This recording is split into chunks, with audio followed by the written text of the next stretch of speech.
Hi, everybody. This is Al. We're here in Philadelphia at the Kelly Writers House for week 4 of ModPo 2025. And already I'm just looking, side eye on the chat. Oh, my goodness. It's hopping, Lainey. So Lainey and Sophia will keep an eye on the YouTube chat. And Dave, would you keep an eye on the subforum thread? That's another way, people, it's actually in some ways an easier way because the chat just scrolls around. Although if you're Sophia, you take notes. That seems like a little digitally backwards, but I like it. I'm going to say hello to everybody, then a few announcements, and then we're going to go around. We've got three ModPo mainstay CTA types on the phone together through the miracle of telephony. Chris Martinesque telepathy. I almost said telepathy. Telephony. Telephony. And we're going to get favorite poems from everybody. So after introductions, I have a few announcements. First of all, on the phone, we have Vijaya. Say hello, Vijaya, please. Hello. Hello, everyone. Good to see you. And Colleen is on. I assume this is Colleen Knight, the famous Colleen Knight.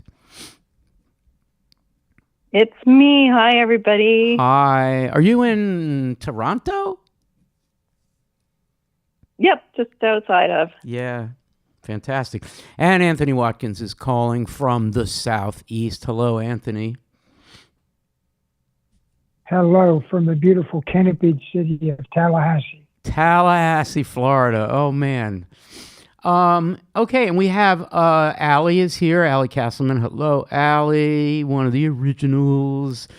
And Dave, speaking of originals, there's Dave Poplar calling in from Arizona. And another original, Max McKenna. Max calling in from Germany where it's 9 p.m. Hey, Max. Hey, all. It's good to see you.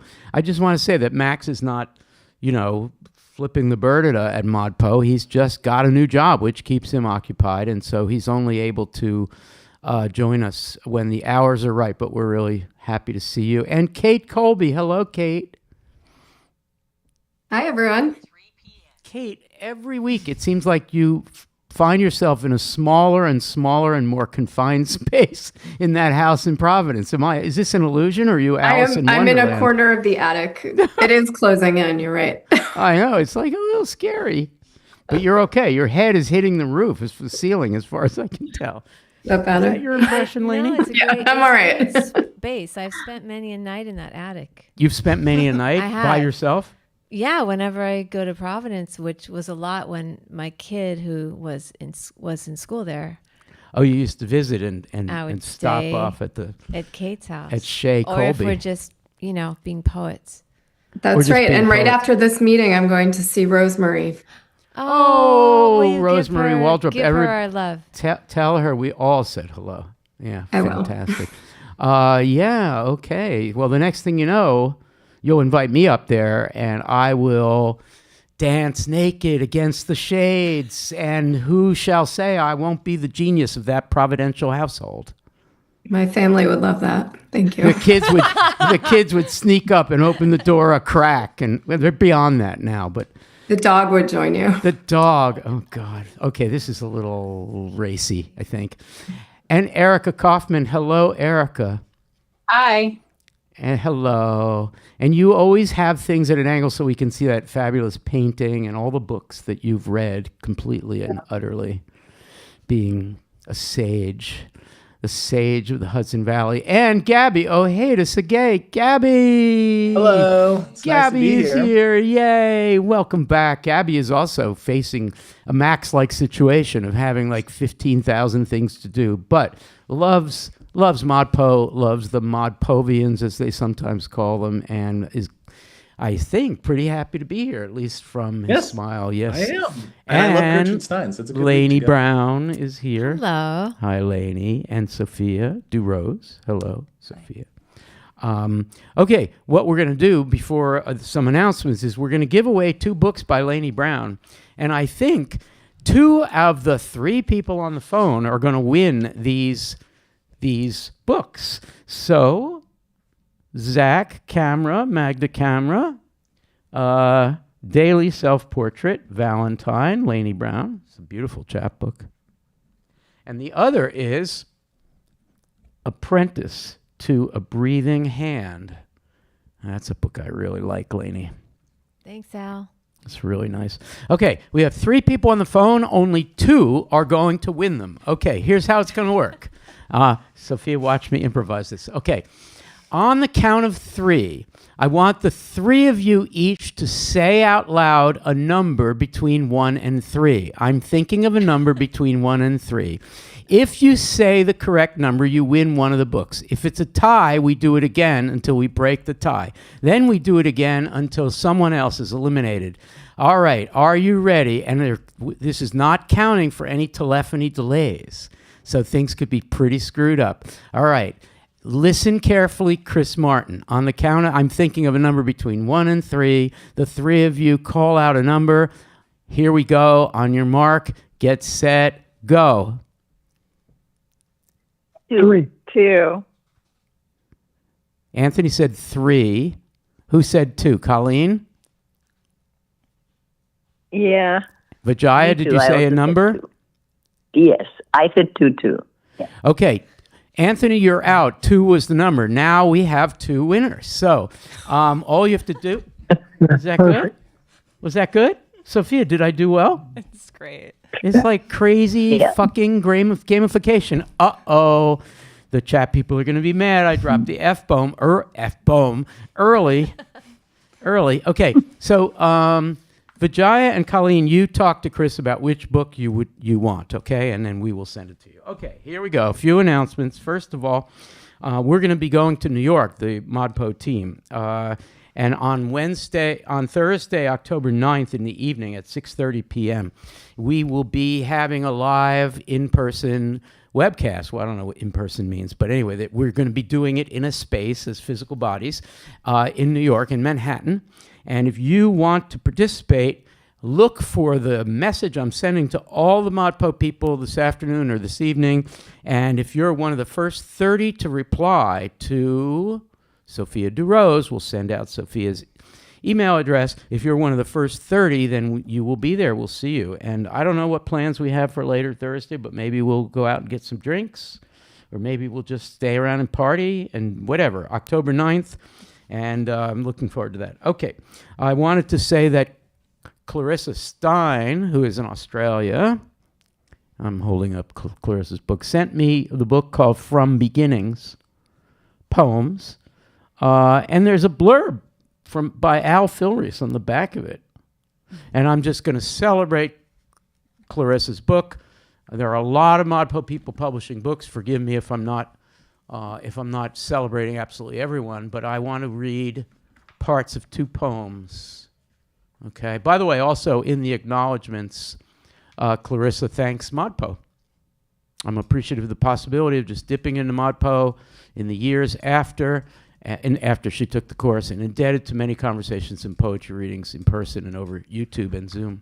All right, here's a poem, part of a poem called Remember I. Eat 5 vegetables a day. You may want to read Shakespeare again. He knows the crevices of the heart. Editing, like wars, always takes longer than planned. Don't make me believe that fires and oil wells burn in slow motion, set to classical music. That's one. And the other one is a poem called Staffordshire Baringa. Staffordshire is in west central Victoria, Australia, in what are called the Golden Plains. And it's a township surrounded by a rural community, and you'll get that. And there are 3 sections. I'm going to read 2. 1. There'll be olive trees on the hill and rainstorms washing gold from roots into large dams. 2. On the land bridge between the dams, an ibis is stalking. No weathercocks rotating on the tin shed's roof. That's Clarissa Stein from Beginnings. We're so happy about that. Clarissa, congratulations. I just want to announce that the Global Studies Group is currently, this week, they always pick a ModPo Plus poem to discuss. It's very easy to find them. They're in the ModPo Plus forum, in our discussion forums. This week they're talking about Baroness Elsa von Freytag-Loringhoven's poem called X-Ray. And they're considering an essay that Jennifer Scapitone wrote on that poem, and which we discussed in a ModPo video. And boy, that was good. And the essay, Zach, Magda, the essay by Jen Scapitone appears in our book, The Difference is Spreading, 50 Contemporary Poets on 50 Poems. So GSG is talking about the Baroness this week. Okay? And I also just want to urge everybody to try modpo.org/explore. Go to modpo.org and explore. You can search all kinds of ways, and maybe in a subsequent webcast, we'll actually put that on the screen, Zach, somehow, and demonstrate how it works. Okay? All right. One more thing before we go around and get favorite poems. After we sign off today, so we start at 3, so we're going to end around 4:30, maybe a little before 4:30. If you want to stay on, I'm going to read a page and a half from my new book. It's probably the most strident page and a half in the book, where I argue against digital minimalism. I think digital minimalism is part of a moral panic. And so I'm going to read that couple of pages in the book, and you might find the ideas there familiar from ModPo. Okay. All right. So let's go around. Max first, favorite poem of the week, followed by Allie. Long Dress. Okay, why? Because I often ask myself, what is the current that makes machinery? Okay, good. And what is the word? Are you... Yes, Sophia DeRose is now got sophisticated equipment, scissors, making Max, Gab, you haven't been around, but we put these into a cup, and then we pick to see which poem we're going to talk about. Yes. Okay, so Max, what does current mean? It can be an electric current. And? It can be the current of the water. It can be the rhythm of the poem. Yes, and one more. It can be the zeitgeist. The present. What Joan Ritalik, thinking about Stein, would call contemporariness. Yes. Okay, good. Thank you. Allie is up and Colleen is on deck. This isn't really a poem, but I'm thinking about Stein on the noun. Would you read it? Sure. A noun is a name of anything. Why, after a thing is named, write about it. A name is adequate or it is not. Things once they are named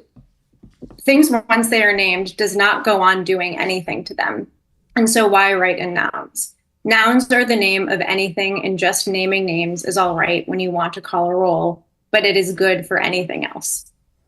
Yes. But it's good for anything else. Amen. Imagine going to your job, working for your company, and refusing for a day to use nouns. I would love that. That would be so freaky. All right, Colleen is up and Vijaya is on deck.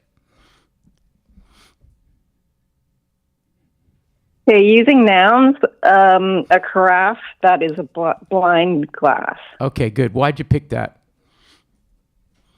Well, I'm wondering whether or not there's a lot of transparency in this poem and her poetry in general. And I just contrast it with WCW's broken piece of glass behind the hospital. Yeah, the whole question of transparency in language, it was already complicated last week because the imagists pretended for about 6 months that they could write transparently what Pound called the precise work, not the almost precise word. But now by the time we get to Stein, things are smarter, if I may. Stein understands there's no such thing as transparent language. Good choice, Colleen. Vijaya's up and Jason's on deck. Hello, Jason. Sorry to not say hello before. Hello. Vijaya, which poem would you pick? A long dress. Okay, second vote for A Long Dress. And why do you like that poem? Actually, we had a very good conversation today in Sophia's office hour. And then Rahana and I continued to talk about it later. And I discovered that though at one level, Stein the way she writes, it's only about the language, but then she manages to evoke so many things in that poem, because we were talking a lot about the shirt factory and the machine and the people who make the clothing and fashions and stuff like that. And she doesn't obviously look like a person who says political things, but then she has said so much by just concentrating only on the language. Wonderful choice. Great. And before we turn to Jason for a favorite poem, I have two questions. First of all, what's it like in Sophia's office hour? It's fun.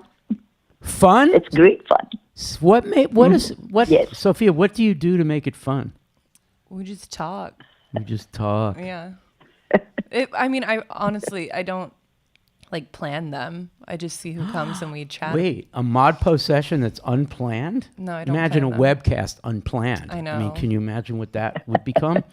Second question, Vijaya. So Rahana Ismail is in India, right? And you guys have met after you moved here to the U.S., actually. You met through ModPo. And you guys have become good friends.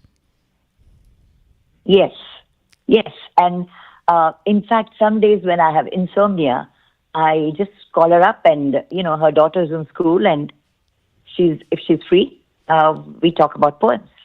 Oh, that's real friendship. I love that. I remember the early days when Rahana's daughter, who was younger then, obviously, would peek into my office hours and make a nuisance of herself. She was very keen to know what her mom was doing.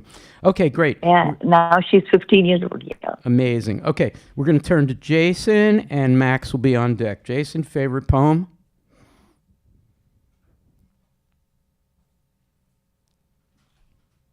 You're muted.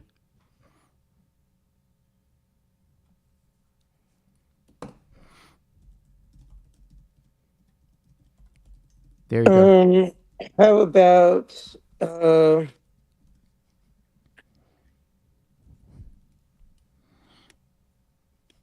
from Muppet Plus to do a table. I love that poem. That is a great poem. Oh, I hope that gets picked. Sophia, can you make that happen? No, I don't rig them. You don't rig them? Okay. No. All right.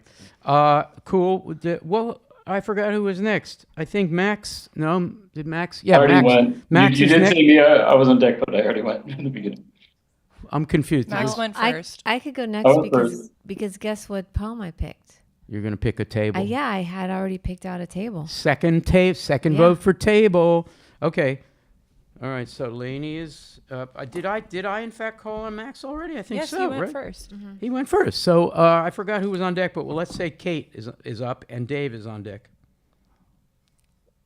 Well, I should do a switcheroo, but I'm sticking with a long dress, which Max and somebody else also picked. Totally love that poem. I've just been thinking about it in the continuum of modernism, particularly imagism, and how Stein is still trying to get at the thing itself, but by way of everything it's not, and its context, and also geometric concerns that remind me of William Carlos Williams' A Rose is Obsolete. Yes. Yeah, there's been some chatter about A Rose is Obsolete, and I almost want to move that from week 3 to week 4, because I think it might resonate with the discussion we have this week. I love The Rose is Obsolete. That is such a good poem, and so unlike so much else that's going on. Okay, so that's Kate, and Dave is up with Anthony on deck. Allie already said it, but Stein on the noun is what I like the most about good. this week. That's- And it's for two reasons, really. I read a really, really short piece by Charles Bernstein on Stein's concept of identity, and it dovetailed so nicely with this. For example, he wrote, for Stein, identity of an inhuman mind is fluid and undetermined, forming rather than final. The human mind at play is the site of identity's continuous becoming. And to me, is so reflective of the whole concept of Stein's view of a noun. Yeah, totally. And second, it also reminds me of my favorite noun, which is John. John, J-A-W-N, distinctly Philly not word. John, I said, which was not his name. That's what happens if Bob Creeley grew up in Philadelphia. John, I said. Thanks, Dave. Gabby, you're not up yet because Anthony's next, but I'm just going to run, since you're like a big-time PhD type guy at the University of Chicago where everybody takes the ideas seriously, I'm going to throw at you a lineage. William James flows to Stein and gets to language in the Bernstein sense we just heard about. I like that as an influence on language. William James, idea about language, to Stein, who hates the noun, to Bernstein, who made that comment. What do you think of that lineage, and how do you feel about my saying it that way? I think that sounds sort of right. Can I be annoying and say that like Wittgenstein is somewhere in there? Yeah. I mean, Wittgenstein and Stein are together in that line. Yeah. They're contemporaries. And then like jazz? Question mark? Jazz, not through Stein, though. No, not through Stein, but I do think that, well, no, actually, yes, through Stein. I think Stein is like thinking about the Harlem Renaissance people. And then the language poets are definitely thinking about the jazz poets. Yes. I think there's something there. No, I think there's something there. Okay, good. Thank you for checking me on that. Anthony, you're up next, followed by Gabby.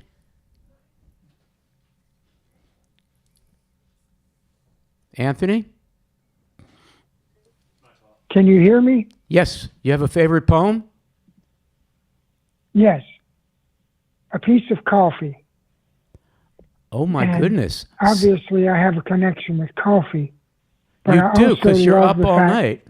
That she's not talking about a lovely cup of coffee. She's more likely talking about a stain on a coffee table. Yeah, that's and really I love good. that she focused on that. That's really good. Not even in the curriculum. I mean, Anthony, you're just ranging far afield. I love that.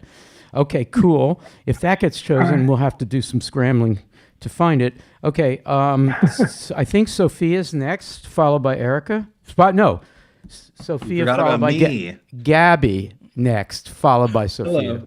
Hello. I would say if I told him, and for no reason more intellectual than I think it's just really fun, and it like kind of worms into my head at various points. Yeah, let's listen to a couple seconds of it. Chris, you ready? Or Zach? If I told him if Napoleon, would he like it if I told him? If I told him if Napoleon? Would he like it if Napoleon? If Napoleon, if I told him? If I told him if Napoleon, if Napoleon, if I told him? If I told him, would he like it? Would he like it if I told him? Skipping forward. Who comes first? Napoleon the first. Who comes two? Coming two. Who goes there? As they go, they share. Who shares all? All is as all, as yet or as yet. Now to date, now Skipping and forward. As he and he. He is and as he is and as he is and he is. He is and as he and as he is and he and. Gabby, it's charming and funny, right? It is, and I don't know. I've been in a moment where I just like all these kind of babbler poets, you know, like we do the Yacht Blanc later, kind of like Kurt Schwitter is like around the same time. Sure. There's something very pleasing about it. Yes, totally. Okay, cool. All right, Sophia, followed by Erica. Well, I was going to say a long dress, but I'm going to throw a new one in instead. I'm going to go with Let Us Describe this week. Let us describe. Okay, cool. All right, and Erica, the last entry to go into the cup. I would be thrilled with any poem, Tender Buttons. Is that annoying to say? It's annoying for the cup system. Okay, but, for the cup wait, no, system. why don't you put down any poem from Tender Buttons, and if it gets selected, someone will pick any poem from Tender Buttons. I mean, I could do a long dress. I could do a table. I could do Malachite. That's I mean, a good one. It's just like I feel like you just can't go wrong. What about Water Raining? Water raining is amazing. I want to do water raining. That's such a good one. All right. Well, I don't know. Sophia's going to figure that out. Okay. Anthony, Colleen, Vijaya, I want you to stay on for a little longer, and then we'll have you guys hang up, and I'll put the phone number out again for other people to call. What we're going to do is we're going to pick one from the cup, and then we'll ask a few people to comment on it. What I'd like to do is ask people, since we have a nice crew today, I'm going to ask people to speak very briefly, each in turn. So we'll pick a few people to do that. Sophia, what did we get? You want me to pick? Yeah. Oh, my bad. A table. A table. Okay, everybody go. That's a ModPo Plus, right? Yes. Okay, everybody go to a table. So I'm going to ask Colleen, Vijaya, Erica, Allie, and Max. That's a lot of people. Colleen, Vijaya, Erica, Max, and Allie, to speak briefly each about this amazing poem. I am going to try to find it, and I think, did you find it, I've Lainey? got it. Would You you want read me it to read aloud, it? please? A table. A table means, does it not, my dear? It means a whole steadiness. Is it likely that a change? A table means more than a glass, even a looking glass is tall. A table means necessary places and a revision of a little thing. It does mean that there has been a stand where it did shake. Wow. Chris and Zach, do you remember we went to San Francisco to the Center for the Book? And we had an hour-long conversation about that poem, and Jake Marmer was actually there because he lived out there at the time. That's great, and a great reading. You participated in a really cool event marking 100 years of Tender Buttons.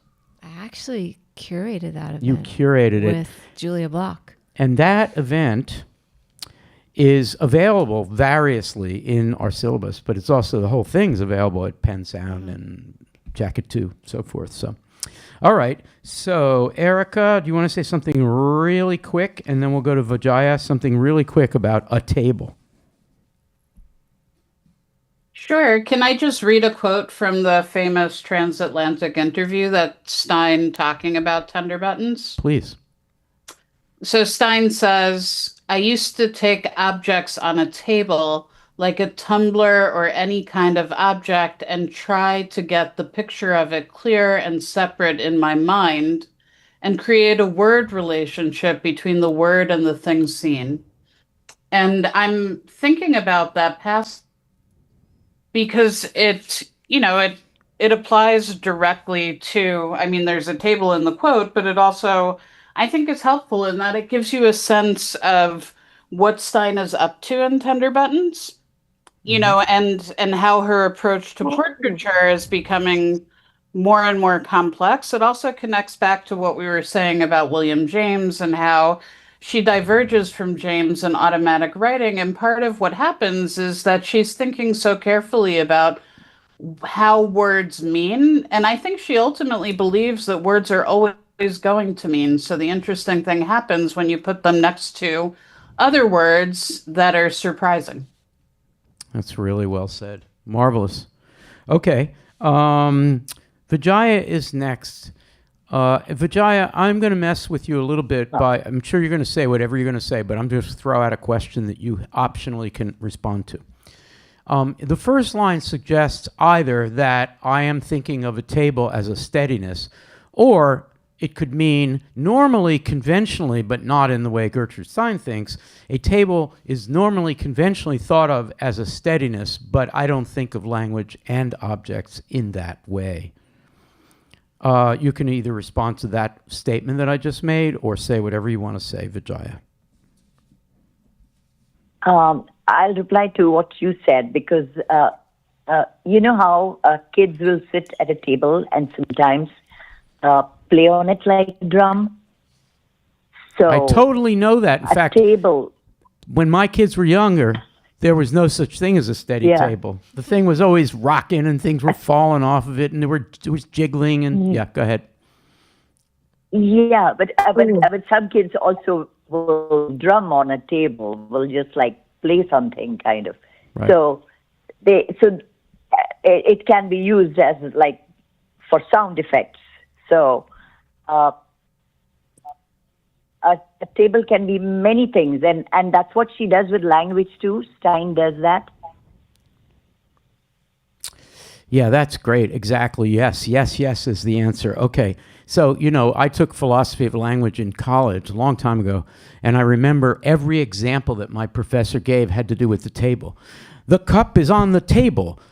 Something is on the table. Table was always the example in philosophical discourse of something that could be that that the table is there.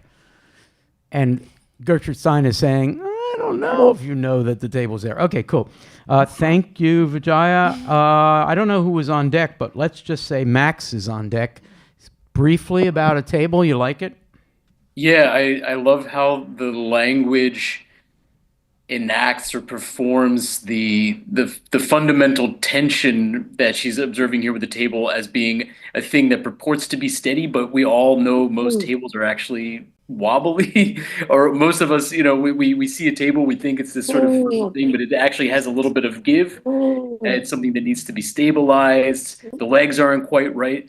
And the language is also kind of it's performing that too. I mean, she with this interruption here in the very beginning, a table means, does it not, my dear? It means a whole steadiness. There's this repetition, almost as if there's a sort of stutter happening.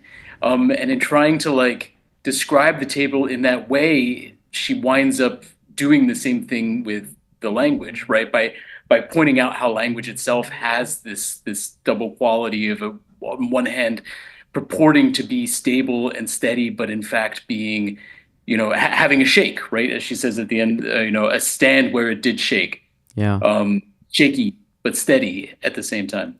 Thank you, Max. We're going to go to Allie and Colleen on deck. And Allie, I'm going to ask you a question, but you can ignore it if you want. The tone or diction of "does it not, my dear" does seem to suggest who she might be talking to or what her attitude is toward the person receiving this. Yeah, well, I hadn't thought about that, but I guess it implies a relationship to maybe someone younger, who has less experience and maybe is asking questions, who she can kind of, interrupt the calcifying of words or nouns. Nice. It's almost teacher-like or parental. Yeah. But yeah, I'm just thinking also so much about what Erica and Max said.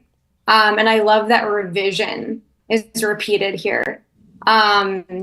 Necessary places and a revision of a little thing. Like even that word to see again. I love that it's there twice because it describes what Max and Erica were talking about in the kind of just shaking up of what a thing as little as a word is. Mm-hmm. Great. Okay. Colleen, we're going to hear Colleen's comment. And then I'm going to ask Sophia and Lainey to tell us what the folks in the chat have been saying about this. Then we're going to move on to another poem. And after that, we're going to turn to Lainey for a question about beginnings, middles, and ends. And then we'll go to another poem. Okay, just to set it all up. So, Colleen, what thoughts do you have about a table?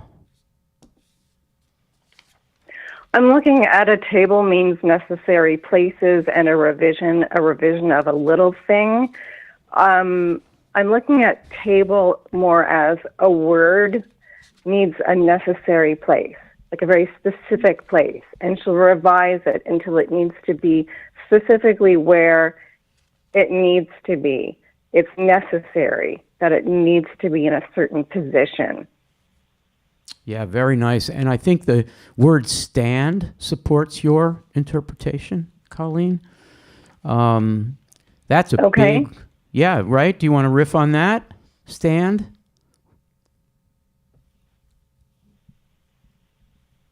Do I want to riff on stand? Yeah, how does stand work there? I did think of stand as either is it a place or is it taking a stand? I think it's both, right? Taking a position on something. Yes.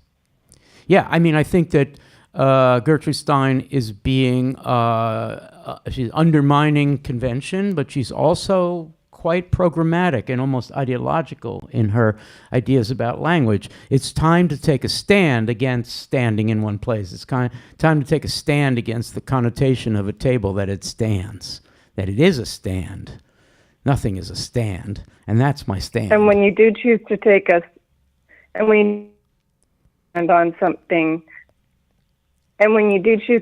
stand on something, there is a potential for shaking up things. Yes, exactly. That's exactly right. Okay, very cool.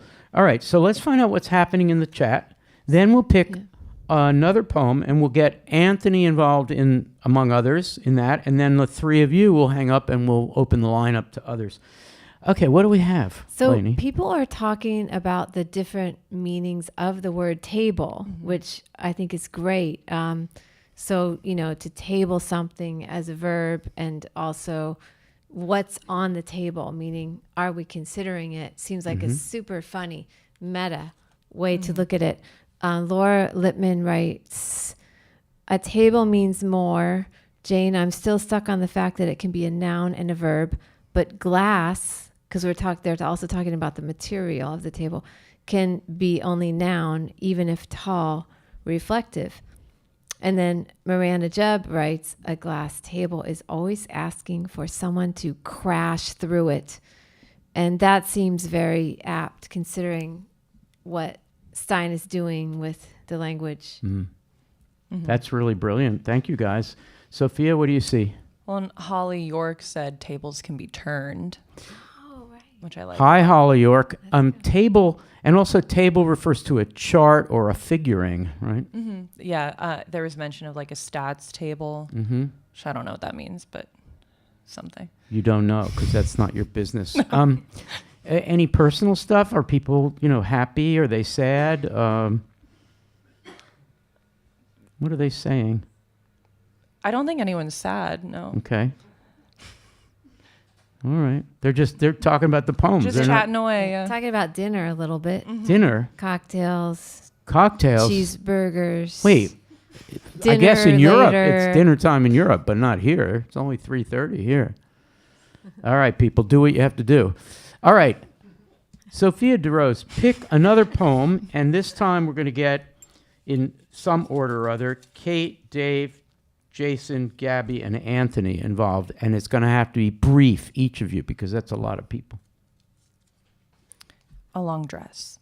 A long dress. All right. That's in the main syllabus. Lainey, would you find it and read it for us?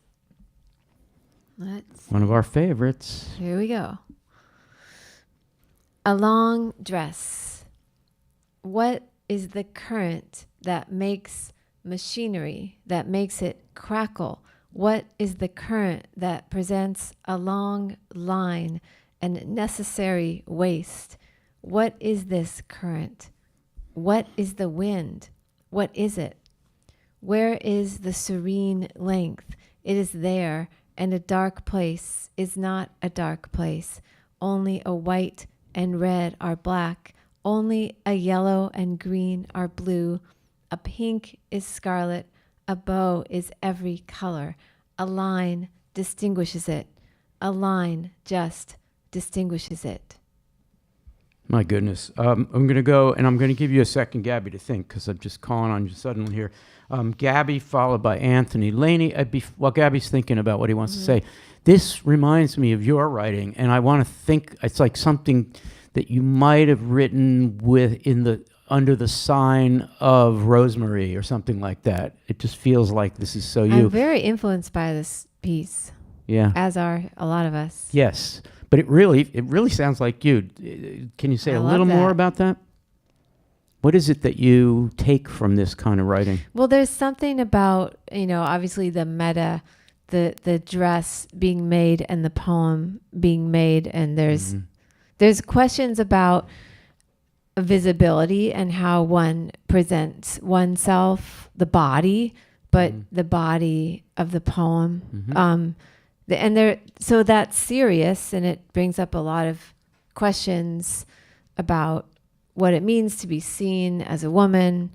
But it's also so playful, and there's impossible images that are kind of like they break the brain when you try to imagine what she's doing with color, and makes us think about painting. So there's just so much there. Yeah. I'm glad I was right in thinking about that. And these are your topics. These are the topics of great interest to you. Okay, Gabby, then Anthony. Quick comments from all of you guys. Gabby first. I was just going to say, like, I do think one of the things going on in this poem is like an attempt to see things that can't really be seen, to make out concepts that seem abstract. So like, what is the wind? What is the current? The kind of like all these the terms we kind of use for dress always sort of like surprise me in their what feel like abstraction, like fit and the kind of line and these things. Like there's I think in that line at the end, a line just distinguishes it. Like the distinction that a fabric makes against a body is something that feels kind of like abstracted, but then comes into focus right when things are on. And I've been watching a lot of Project Runway, in which kind of something comes from nothing in these ways that surprise me as somebody who knows nothing about making clothing.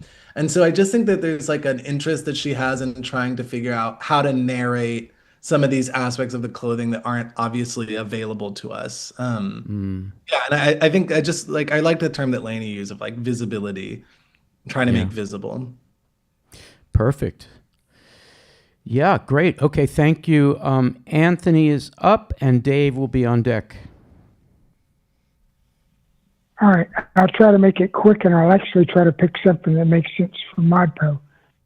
One thing, it ends with a line just distinguishes it. And I'm not a fashion guy, but I know there's a dress called an A-line dress. Yes. And I wonder, I know that's not what she's saying here, but I wonder if that's in the back of her mind somewhere. Yeah. But I do see the current, the electricity that runs the machine, and the wind. She's definitely going to try to show us things we can't see, which is something she's so good at. Wow, Anthony, can I just pay you a compliment? I think that the rookie who joined us more than a decade ago could not have done that close reading improvisationally the way you just did. I thought it was amazing. And you can teach an old dog new tricks. Thank you. I mean that seriously. I may have used that line a week ago. That's great. Anthony, Colleen, Vijaya, going to ask the three of you to hang up. I'm going to say the number while we're continuing to talk about a long dress. I'm going to tell the number so others can join.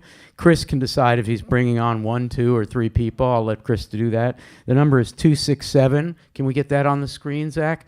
267-838-9492. And you have to enter the following code, 649-255-633, number sign, 633 hashtag. Again, 267-838-9492 is the number, and the code is 649-255-633 hashtag. So Gabby watches Project Runway, partly because it's just something to do when your brain is broken from, academic shit. But also, the fact is that a line, what do I know about fashion? But each year there's a new line. The line this year is a line as in the kind of line like a marketing line, like, this is the line we're going to use in political rhetoric or in aesthetic rhetoric. Each year there's a new line, and the line is literally the line of the design. And of course, that's also true about the poetic line. So this is why Gabby watches Project Runway, because it's all about making poems. Yeah. Okay. Right, Al. Thank you. Dave is up and Jason's on deck. I tend to focus a lot on the end of the poem when it talks about colors, one after the other, or white and red are black, yellow and green are blue, because it almost creates an impression to me of weaving words like threads in a tapestry together. And I think it's interesting because the title, A Long Dress, gets my mind thinking like that. So I'm apt to see these expressions as weaving threads in a tapestry, and threads are lines, and right. It's all about lines. So it's such a meta poem, and we're all saying that, starting with Lainey. It's such a meta poem, but it's the kind of meta poem where a first take of it is like, well, I don't see any poetry in there, but of course there's poetry in there. Okay, Jason is up, and Kate will be on deck.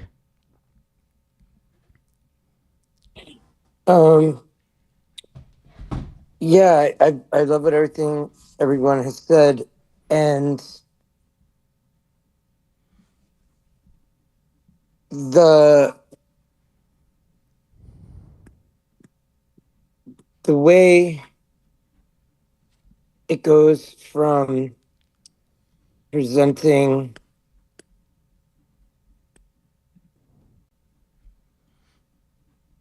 what seem like questions, where we could also take the word what as a kind of noun. And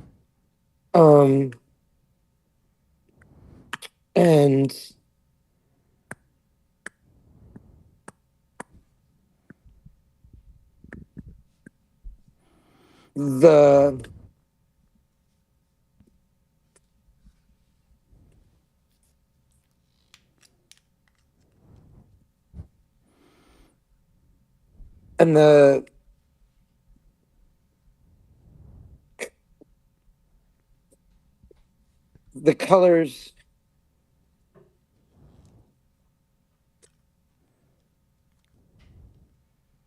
turn into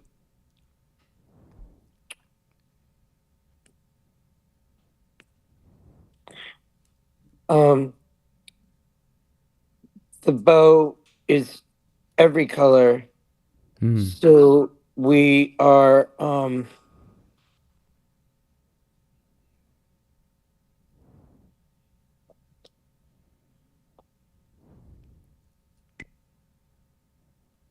and a bow is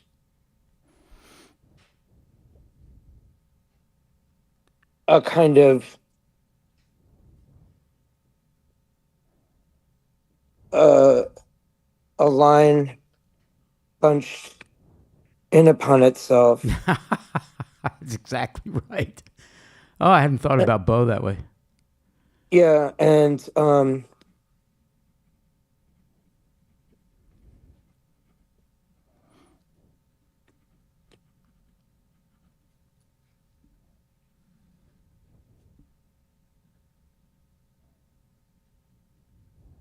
yeah, and we get this kind of like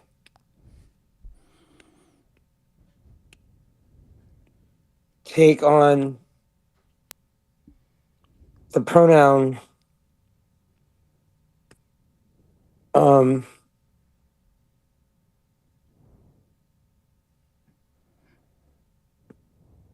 that makes me think back to the table poem where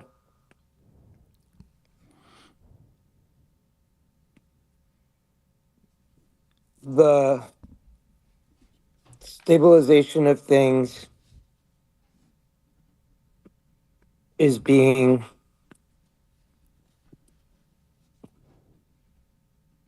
opened up. Thank you, Jason. I really love this concept that the what becomes one of the things, like one of the tender buttons, and it turns into where.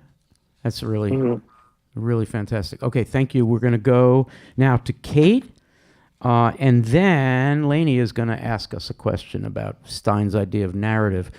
Kate, last thought on this one? Yeah, right now I'm thinking about this poem as a key to reading Tender Buttons, in that it's so deductive. The words necessary and distinguishes jump out at me.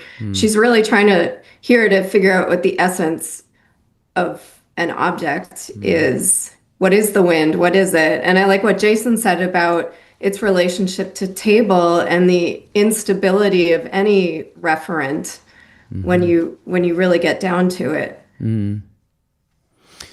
Yeah, I think one of my favorite things we've ever done in the history of ModPo, certainly the traveling, was going to, Chris, remember this? We went to Jake Marmer's class in Palo Alto, and we spent 48 minutes talking about this poem, and you guys filmed it. And one of the students in the middle of it said, wow, the poem is a machine, and what we're doing is part of the machinery of close reading, because we came and we did our thing, right? And there's all kinds of machinery in this room, because you guys were dragging cables and cameras, and they were like, the whole thing is a big machine. So not only was the tender button a machine made out of words, to use the phrase of William Carlos Williams to describe all poetry, but the ModPo close reading on the road was a machine too, the machinery of interpretation. That's amazing, because that makes this poem portable in a sense. You can bring it into any space with all your wires and cables, and that's the current. I just love that. That was like a meta MOOC, meta pedagogical thing. Okay, Lainey is I'm going to put the phone number out again. Lainey's going to ask us a question that's, I think we're pretty much caught up on people, so you can pick the people to respond to your question. The number is 267-838-9492, and the code is 649-255-633 $. Lainey, introduce the question, please. Okay. I'm going to ask Kate, Allie, and Gabby. And I'm looking at Gertrude Stein on narrative. And just one sentence from that. She writes, I think one naturally is impressed by anything having a beginning, a middle, and an ending when one is emerging from adolescence. So my question is, are you impressed by writing with beginnings, middles, and endings? Why or why not? And what is happening to the concept of narrative in week 4 a la Stein? So do I need to say that again? Are you impressed by writing with beginning, middles, and endings? Why or why not? And what's happening to narrative here? How is Stein, doing something different with narrative that pervades week 4 and beyond? So starting with Kate. As a parent, I feel equipped to answer this question. I think kids live in a continuous present, and only as adults do we learn to think narratively and in terms of beginnings, middles, and endings. And I think she's fostering that kind of keeping all the balls of the moment in the air kind of thinking and noticing that children do. Amazing. So I'm really underscoring the sense of play, spaciousness of mind that Stein cultivates, and we as adults are trying to get there, or Stein's trying to help us get there. Great. Allie, what are your thoughts? I am impressed with writing with beginning, middles, and endings, in the sense that when we're looking at a text, there's like a necessary chronology on the page, right? So in a poem that might be more like vertically arranged, in a prose piece it might be more, I might be getting this confused, but like from page to page. And yet, and the fact that there's a beginning, middle, and ending means that it's complete, which I think affords a baseline level of respect, since it's hard to finish something.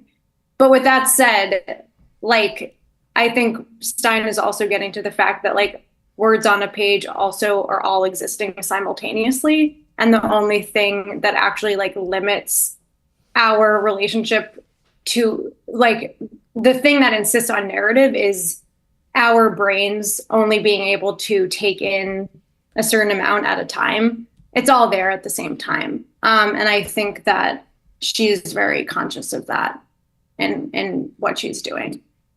Well, I love that word simultaneity, and that connecting back to what Kate said with the continuous present. That makes a lot of sense. And it makes me think about how you could say any piece of writing has a beginning, middle, and end, even if there's only 3 words. But of course, like she's talking about the artificiality of a narrative that, goes in a linear way.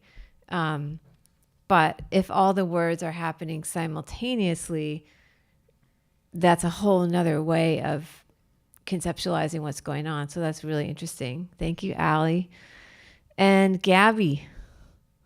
I actually thought about this question last night because, and you're gonna have to humor me because this is gonna sound like an insane thing to say, but I'm writing this book on panic. I've been doing all this research about different kinds of moral panics, and I've been doing a bunch of research recently on satanic panic from the 80s and onwards.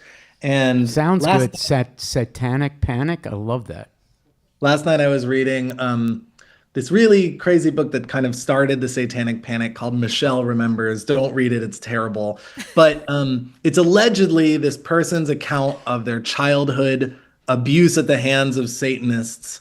And what struck me that has to do with this question, I promise, is the account of like what she went through has this like beginning, middle, and end. It has a climax of the forces of good and evil. It has this like amazing kind of like shape to it. And I mean, there's so many reasons why this definitely didn't happen. But when I'm reading it, I was like, this is too shapely to be the events of anyone's life. And I was just thinking about how like, there's no way that anyone's life has like a nice like set of conditions and then a climactic event and then a falling action. And then we've all changed and we have a good, like, that's not what life is like.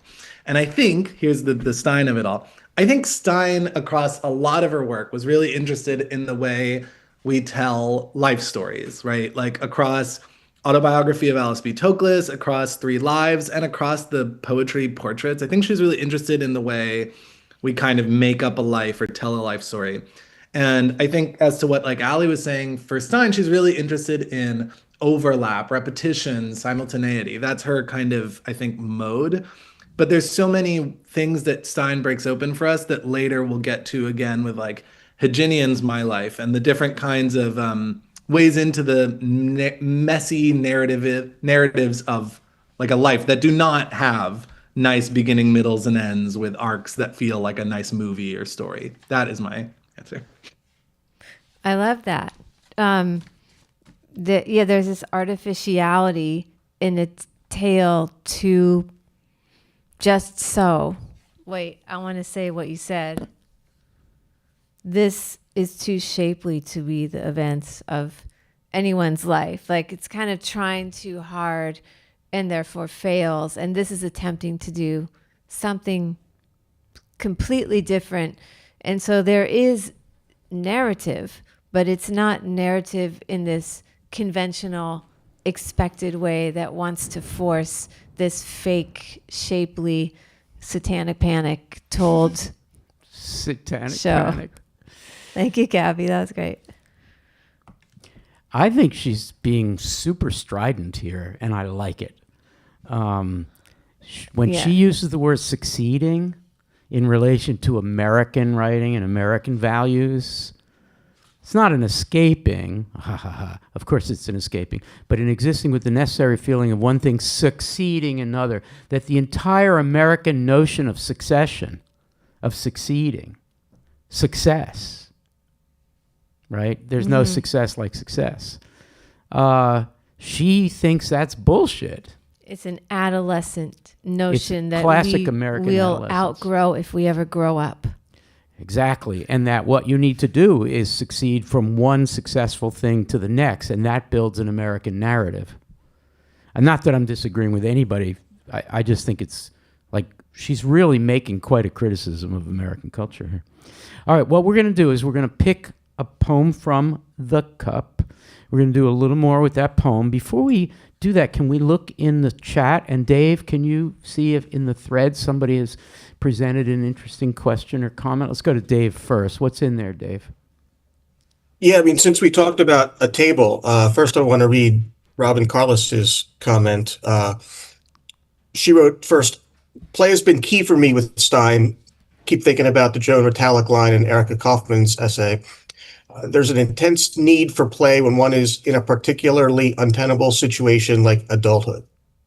I've read If I Told Him Out Loud to Myself, My Partner, and Friends on the Phone. I love the locomotion that takes over, the sounds that form between the ends of the words and beginnings of the words that follow. I love the presence reading her work aloud requires, because the moment, like walking down an incline, can make me assume that the next phrase is coming and I might be right, but am likely wrong. And I look even more closely at the text to make sure.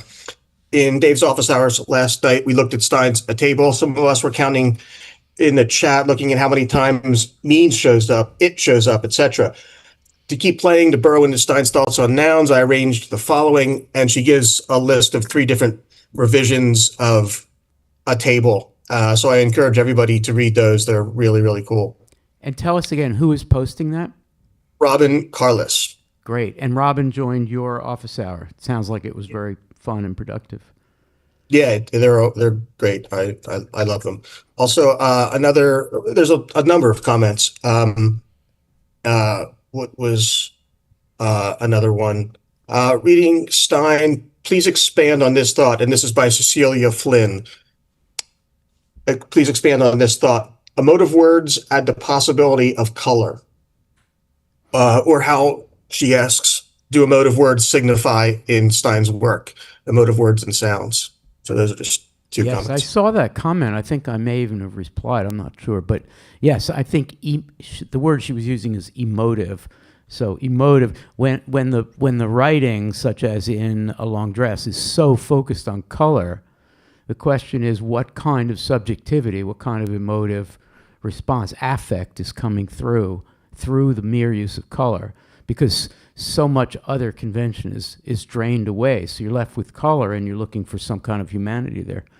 It's a great question, Cecilia Flynn. Okay, guys, what are we seeing in the chat? How are they doing? Are they maintaining their energy? Yeah, I wanted to read something that Aiden Hunt wrote when we were talking about A Long Dress, which is a line is a line is a line. And Vijaya says, life is always flubbing behind the scenes and a neat shape is not true. I would urge everybody to search the discussion forums. And if you search well, actually the one good thing about the Coursera discussion forums is that the search box really works well to find old comments. They go back to 2016, so it's almost a decade. And if you're not going to search for Aiden, because Aiden would not be searchable because that's the name. But Stein repetition, those would be the keywords. And go back to 2021, 2022, and Aiden just had this great series of comments about Stein and repetition and Aiden's own personal attitude to finding Stein to be revelatory for his own life. Understanding it through repetition, so great. Aiden on Stein is the best. Sophia, what else do we have? In response to what Jason said about how the what is operating in A Long Dress, Jessica wrote, when people go through trauma or hardship, I think what as a noun helps people tell what happened as opposed to what as a question. I thought that was an interesting response to Jason's point. Yeah. Good. Great. Yeah, I mean, what Jason said is so true and too often overlooked, which is that when you're a journalist, they say, well, what you need to do is find the how, when, what, and why. But what is the story? What is the thing? And it's like a fundamental part of discovery, what the world is about. Okay, we're going to pick a poem. I'm going to ask Erica, Max, and Sophia, just in the interest of time, before we start heading toward final words, to respond to this poem. If I told him. If I told him. People are happy about that. Why don't we listen just a little bit? And we're going to start with Erica on that. And here is Gertrude. Just a little bit of Gertrude. Told him, if I told him. If I told him, would he like it? Would he like it if I told him? Now, not now, and now. Now, exactly as kings. Feeling full for it. Exactitude as kings. So to beseech you as full as for it. Exactly or as kings. Shutters shut and open, so do queens. Shutters shut and shutters, and so shutters shut and shutters, and so shutters, and so shutters shut, and so shutters shut, and shutters, and so shutters shut, and so, and also, and also, and so, and so, and also. Exact resemblance to exact resemblance. Gertrude Stein. Okay, so Erica first, Max on deck, and then Sophia DeRose. This is sort of the best poem ever. It's, it's hard for me to say something quickly about it because there's so much to say, but I feel as though it's such a good example of one of Stein's word portraits in the way that she announces something in the title of the poem, If I Told Him, a completed portrait of Picasso. So the phrase completed portrait is super interesting because what does that actually mean? Is there such a thing as a completed portrait? And then the poem itself works sonically more than semiotically, I guess. Mm-hmm. So, it's all about the rhythm, which is part of why I think it's amazing to be able to hear it out loud. And, there are also two moments that I think are key to the poem. One, we just heard exact resemblance to exact resemblance, the exact resemblance, which is this litany of variations on exact resemblance, none of which are exact or resembling fully. And then let me recite what history teaches. History teaches. Like those are kind of the key centers of gravity for me in the poem. Really nice. Before we turn to Max, can I ask you, Erica, you teach this poem. Actually, you teach teachers how to teach this poem. What is all that about? Why is this a fortunate choice for teaching teachers how to teach students? I love to take what feels really difficult. And part of what happens when we think something is difficult is because our brains are wired to want to understand something. And this is a piece that feels incomprehensible, which makes it really exciting to work with. So there's a way in which there are so many things that you can do with this poem that I think I've seen help teachers become more open to teaching poetry, more open to teaching difficult text, more open to thinking about teaching writing differently.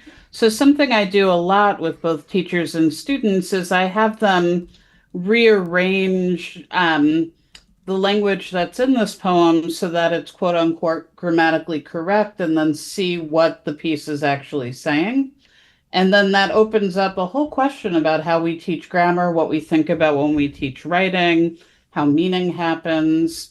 For students who might be very nervous about writing, it's incredibly powerful to see a published piece and then to mess around with its grammar and quote unquote correct it. I've thought a lot about your style, your education, your ideas about education. Because we've had conversations about this for quite a while. In what way is your approach that you just described, in what way could it fit under the general category of progressive education, as opposed to the crap that gets put out by the current presidential administration, which tells you what you need to know in order to be a good American? That is a different kind of curriculum from the one you're talking about. You're actually talking about taking a pretty famous work and having the students fix it. In fact, you've used the term fix. Do you want to comment on progressive? Are you willing to take that phrase, progressive education? Yeah, sure. And I feel like I do need to shout out the place where I've learned how to do these things and had the freedom to do them, which is Bard College's Institute for Writing and Thinking, which I direct, and our Language and Thinking program, which does a similar pedagogical project with undergraduates. And as far as progressivism goes, for me, I think a whole lot about John Dewey as being really instrumental to progressivism. And Dewey's all about learning by doing. And that's a lot of how I've come to think about my job as a teacher, but also as a teacher of teachers, is that the most powerful learning happens is when we're in the weeds with one another. So the things that I do with faculty are actually not any different from what I do with my students, whether they be high school students or undergraduates or graduate students. It's all about getting our hands dirty and figuring out things that feel quite hard and not being afraid of not knowing, but being active in the process and not accepting the idea that any one person in the room can afford to not be engaged. Because we all need to be working on whatever the problem is together. And, not to call this poem a problem, but this is, I guess we'll call it a puzzle. But, this way of teaching works best when everyone in the room is deeply engaged in figuring the thing out that we're trying to figure out. Dewey is a huge influence on ModPo. Yep. No surprise there. And I had the great pleasure of interviewing one of your students, the teacher who was your student in the CLASP program. What does CLASP mean? Center for Liberal Arts and Sciences Pedagogy. So there's a former student of yours who's a teacher in New Orleans, and I interviewed her about what she learned from you about teaching Stein. Mm-hmm. And it kept circling back as I interviewed her. I realized that there's a circular influence moving between ModPo and what you're doing at Bard and what people are doing with Stein, and then you get out to Jake Marmer's class where we're doing the same thing, and he's got his own, I might say, Jewish-inflected progressive pedagogy. And it's just, we are a community of people who believe a certain way. And who would have thought that that would become politically controversial? But it actually has. Go Stein. Okay, sorry, but that was fun. Thank you for that little discourse. Okay, we're going to turn to Max, followed by Sophia, but we have someone on the phone. Who is it, Chris Martin? It is Sam calling from LA. Sam? Yeah. Sam, can you hear me? I can hear you, Al. How are you? Hello, can you hear me, though? Oh, yeah. Can you hear me? Yes, confirmed. Okay. I can hear you, and you can hear me. All right. Sam, what's happening here, and we're actually getting to wind down, but that's okay. What's happening here is we're talking about Gertrude Stein's If I Told Him, Would He Like It? And what we're going to do is we're going to continue asking Max and then Sophia. But then would you stay around? We're going to go, everybody's going to get a final thought, and you'll be able to offer a final thought or any thought at all. Does that sound good? Would you stay on the line for that? Yeah, that's fine with me. Okay, good. All right. Absolutely. So, Max, your thoughts on If I Told Him? Yeah, we've talked about this poem so much over the years.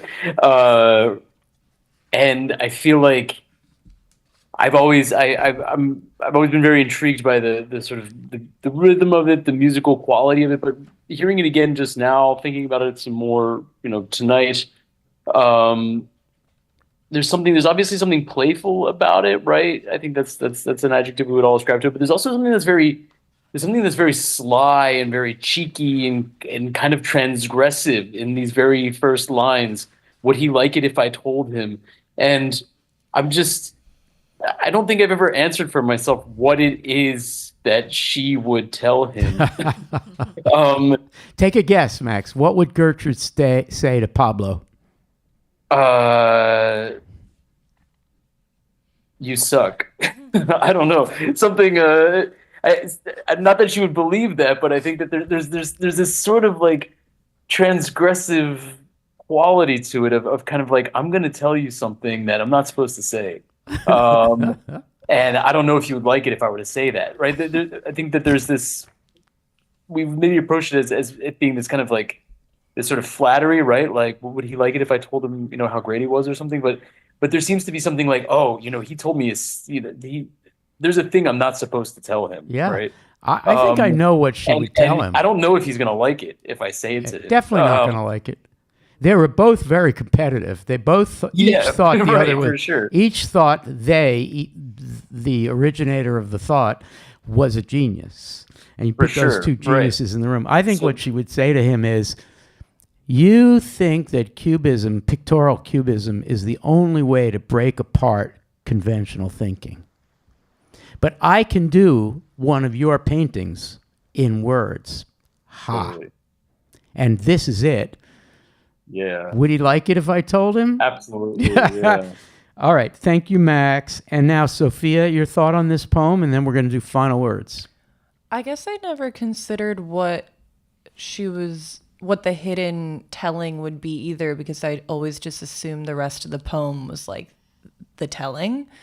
But I was thinking of, Erica mentioned very briefly the title of the poem.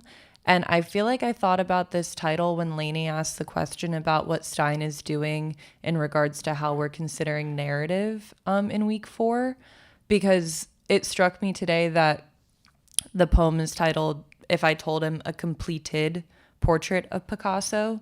So that means that she's finished rendering a version or a representation of a person, and it's not a claim to like this all-encompassing totality of who this person is. It's just a completed rendering of them.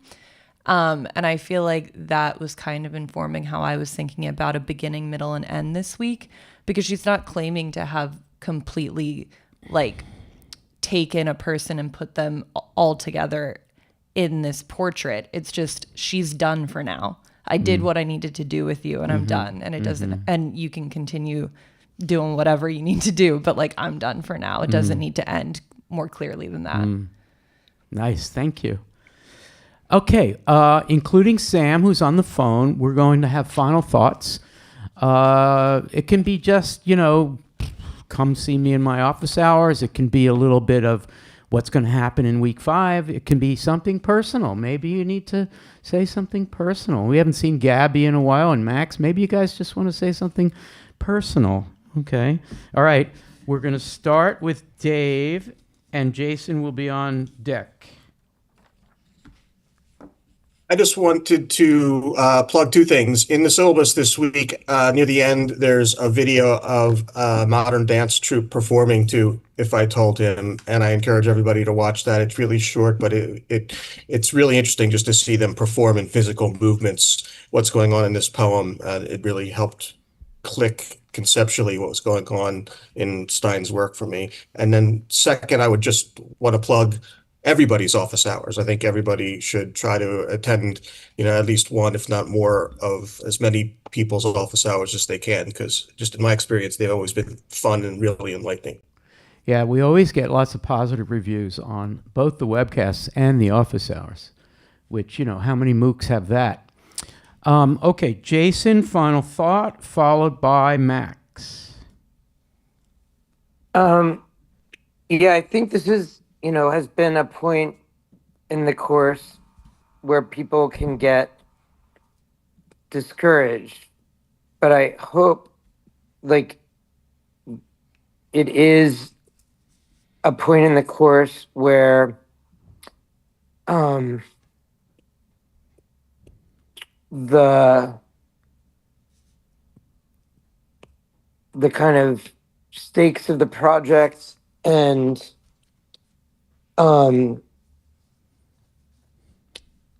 where Stein takes, any assumptions we have about language and fully puts them to the test. And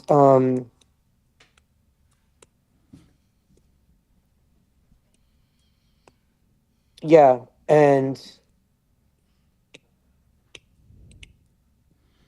it's great to see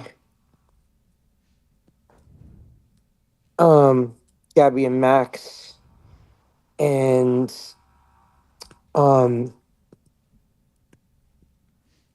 my office hours are tonight at 8.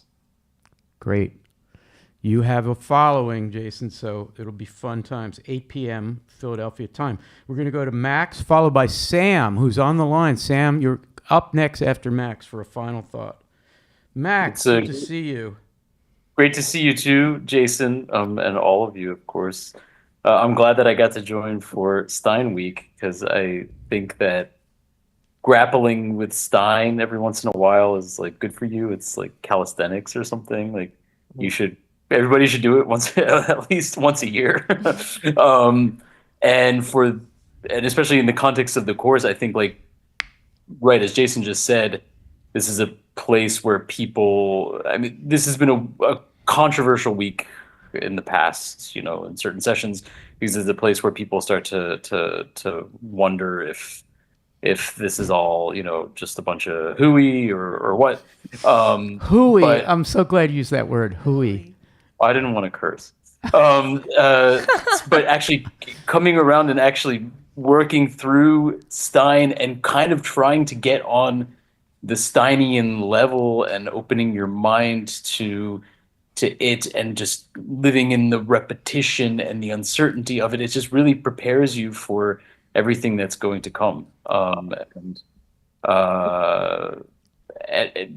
only everything that's going to come in the course, but I think everything that, for everything that's going to come in the 21st century now, 2026, 2027, it just prepares, it just opens your mind, in productive ways.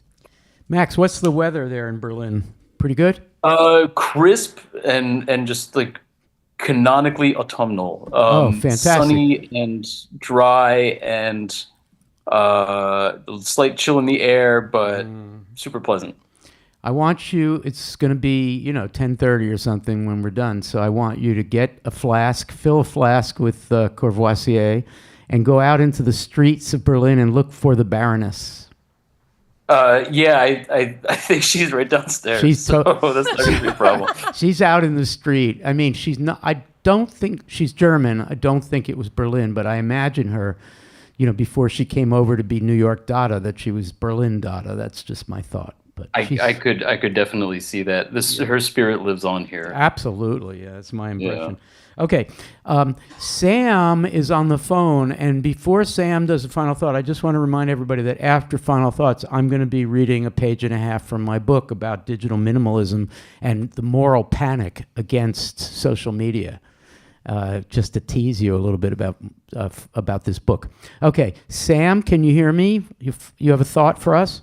I can hear you, and I will talk. I first want to say it's an honor to be talking, because I'm a long-time ModPo and Poem Talk fan, so if you hear a little quivering in my voice, it's just because I'm starstruck. Aw, Sam. But I came to call because I heard we were talking about If I Told Them, and I ran for my phone because I love this poem. And to speak on Stein for a moment, I find it interesting to mention the quote-unquote Stein level, because when I think about her and my relationship with her poetry, it's been less of what I would describe as like a vertical difference, where that's what I feel when I read any canto by Ezra Pound, where I just don't seem to be on that level. It's more of a horizontal movement where I feel as though I'm capable of it, but I'm just not in the right place. And so I think she's been difficult for me and others, but I also think she's enticing for that reason, where you feel as though the gap isn't necessarily something you haven't learned or know of, but it's something, some place you just haven't put your mind. But to be brief about If I Told Him, I just love that shutters shut section, followed by exact resemblance, because I think it really demonstrates how interesting Gertrude Stein's repetition is, because I feel if you think of repetition, you kind of think of tedium and boredom and something kind of just hitting the nail over and over, but she has such productive repetition in that even if a phrase is repeated, the next phrase is a different phrase, so it's always slightly different. And when I read the shutters shut passage, especially recently, I think of blinking and the fact that blinking sort of separates these states and these times for us, and it can be connected to Cubist portraits in that way, where every blink sort of gives you a different perspective on it. And then final button, I just love the history teacher's line, because that just makes me think of a joke of just saying like, oh, I want to say something nice. But yeah, just a wonderful, playful poem that I think everyone should also watch the dance recital as well. Highly recommend that, because it's very fun. Thank you, Sam. You're terrific. How many years have you done ModPo? This is my first. I missed out on it last year, but now I've been addicted to Poem Talk, so I had to get in on this. Great. And where in California are you? Los Angeles. I'm in sunny Koreatown right now. That is very cool. Well, some of the Writers House gang will be in LA in February. I think we haven't picked a date, but we'll get the word out. Maybe you can come and say hi to us. All right, thank you, Sam. Oh my God, please let me buy you all dinner. Thank you. Wait, you don't want to buy all of us dinner, but anyway, we'll talk, Sam. Thank you for calling. That's great, Sam calling from LA. I didn't put anybody on deck, but it's going to be Gabby followed by Erica. Hello. I don't have anything personal to say, though come the on. invitation is interesting. How are you doing? Tell us how you're doing. I'm fine. I'm good. I'm starting to teach again soon. The quarter at U Chicago begins as late as any quarter can begin. So it's actually starting next week. And I am teaching. I'm teaching my porn class that I've taught. Wait, you slurred that word. You're teaching the what class? Oh, I'm teaching my porn class. Porn. Okay. Third year I've taught it. The kids love their porn, and then I'm teaching a class called Translit in the United States, which I'm really happy about. Which is like, it's not just in the United States, as in everyone's American, but it's all like translit that responds to uniquely American issues of nation politics, etc. So it'll be fun. What I was going to say about Stein is that Stein, the reason Stein gets kind of like a solo highlight among the many writers that we have, I think, is that Stein represents like a few big shifts that happen in the 20th century. Her poetry is so embedded in like a newly global world that it wasn't that these kinds of lines of communication between different nations and movement between different nations have shifted so much at her moment. She represents a total opening in like meaning making and abstraction. And she also represents like a real change in the way that visual arts and poetry are talking to each other and are learning from each other.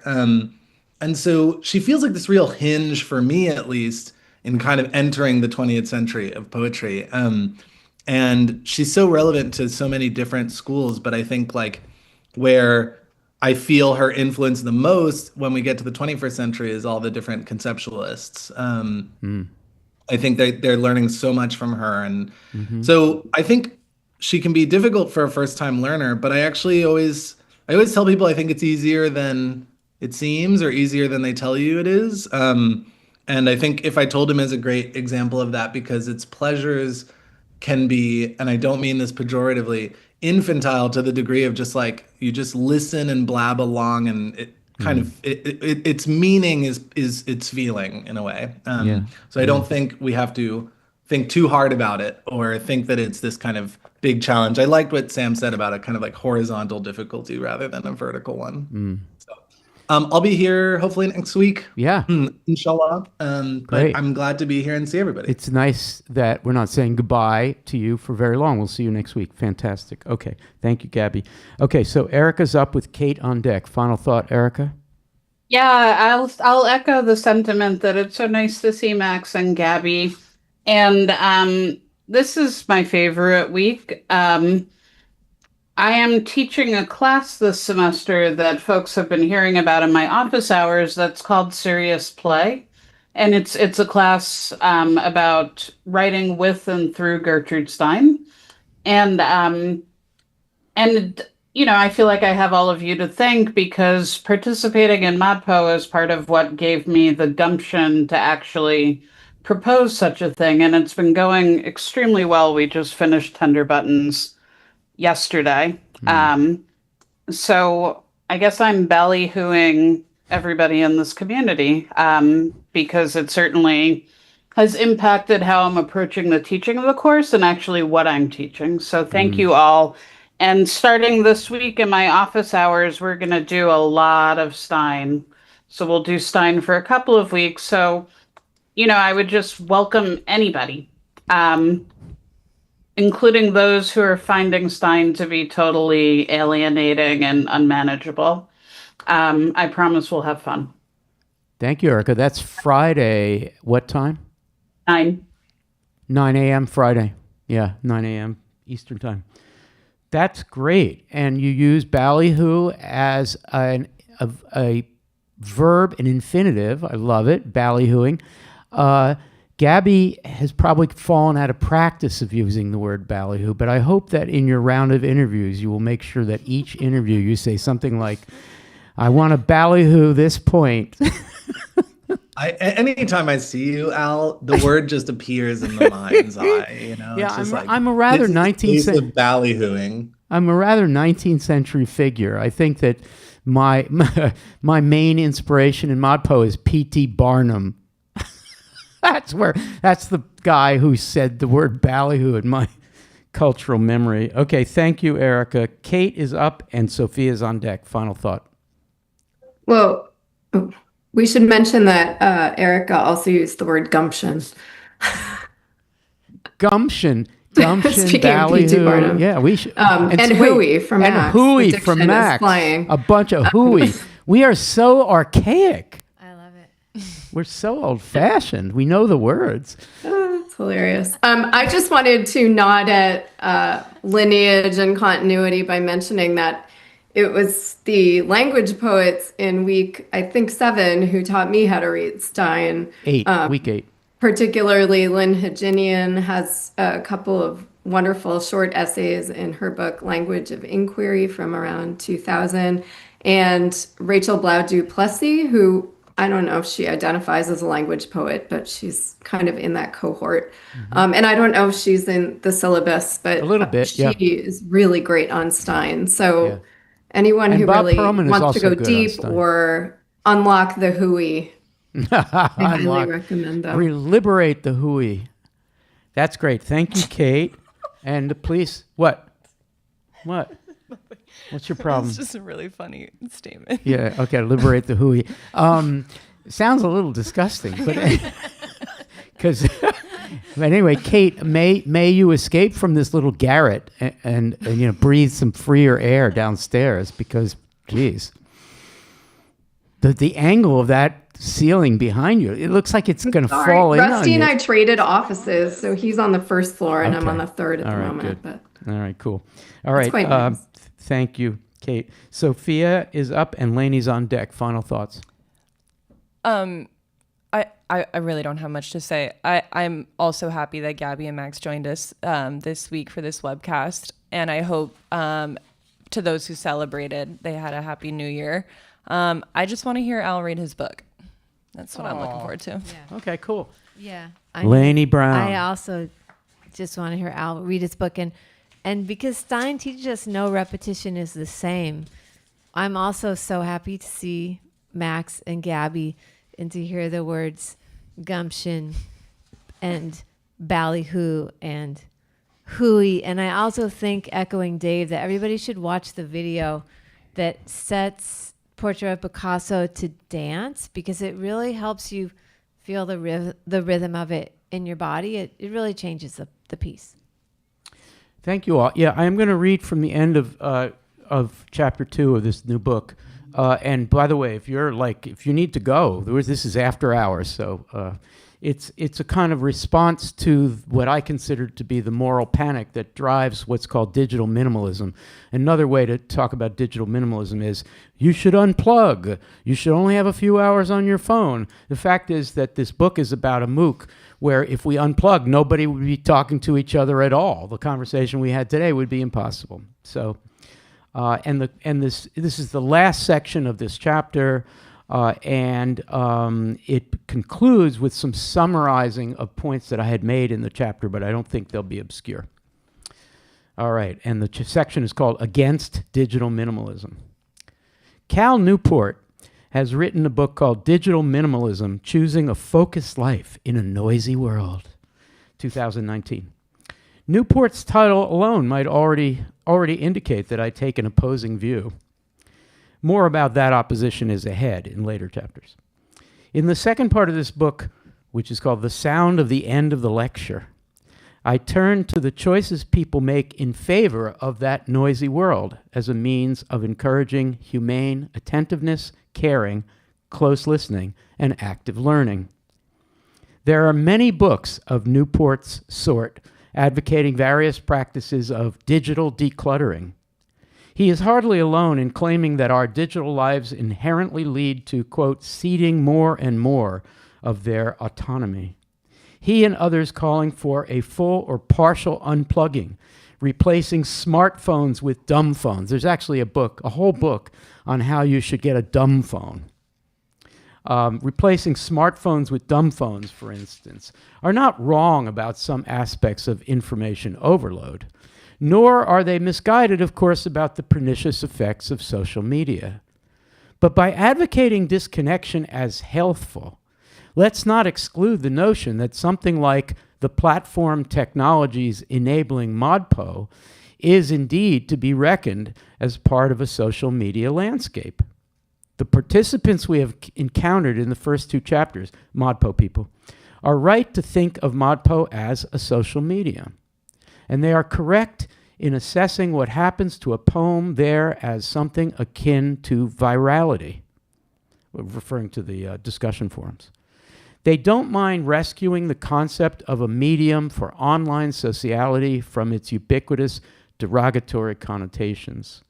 Conversations that would ideally take place in a room, in person, but cannot, between and among people who cannot otherwise connect and cannot elsewhere work playfully together on ideas, are nonetheless a crucial part of living a focused life. I'm a digital maximalist. I can't believe I wrote that sentence. I'm a digital maximalist. I'm wary of digital decluttering. To declutter ModPo or pen sound would mean losing the surfeit, the subjective cascade, the digression encouraging overabundance that is not only vital to a community's full functioning, but as a bonus is the quality of the art that gives the site its rationale for being. I'm probably overstating a case against a well-intentioned correction. Yet consider the following summaries of the various arguments implicitly against digital minimalism I've made in this chapter. Rejections of closure, referring to Heginian, rejections of closure open out to a spreading maximum of methods, disordered, scattered, untried, and agnostic as to discipline or category. Roles and positions in the world of contemporary learning, student, reader, author, speaker, learner, listener, programmer, convener, become more opaque, less simply legible. The act of reading, writing like Larry Eigner's, by becoming, I'm quoting Eigner, open on all sides, like the poem itself, can transport you everywhere. That kind of reading accommodates broad and even contradictory viewpoints, making a social insight out of supposedly lonely and limited repetitive gestures. John Dewey, an Eigner for education, is against any exclusions in schools made for the sake of avoiding wrong-headed digressions. Learning, like ideal reading, is trying everything, even at the risk of our seeming to become, in Cal Newport's fearful phrase, manic information addicts. Boo. I added that. Boo's not in the text. Some of the ModPo people you've already met, and there are many more to meet, might seem manic, I suppose, in their vast and fast asynchronous assemblies, but one person's frenzy is another's deep focus. A synonym for Emily Dickinson's sense of dwelling, in I Dwell in Possibility, is obsession. Not so bad when expanded possibility is at issue. Third spaces proliferate definitions of focused human gatherings. Architectural destiny, I was referring to the Kelly Writers' House earlier in the chapter. Architectural destiny opens built places to possibilities rather than shutting the door on them. And since there is truly no such thing as a digital architecture, it's vital, not just to programming, but to open planning. It invents what it creates with permutations of ones and zeros, boundless because of unplanned uses of the machine. Recursive operations blend face-to-face and digital projects rather than sort them into discrete successes and failures, into preferred versus disfavored spaces. When a reader's response is the meaning of what is being read, it becomes not just impossible, but irresponsible to declutter what a text does for that person. Shutting it off doesn't simplify things, nor even does finishing with it.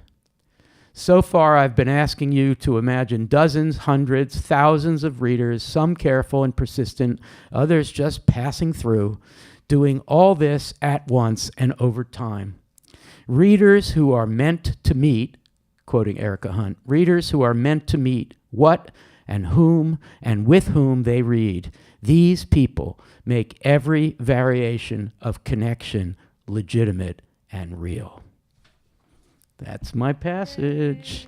Thank you guys for being digital maximalists and for rejecting the moral panic about online. Oh no, online, it's making us bad. Farewell, everybody, and we'll see you in a week. Bye.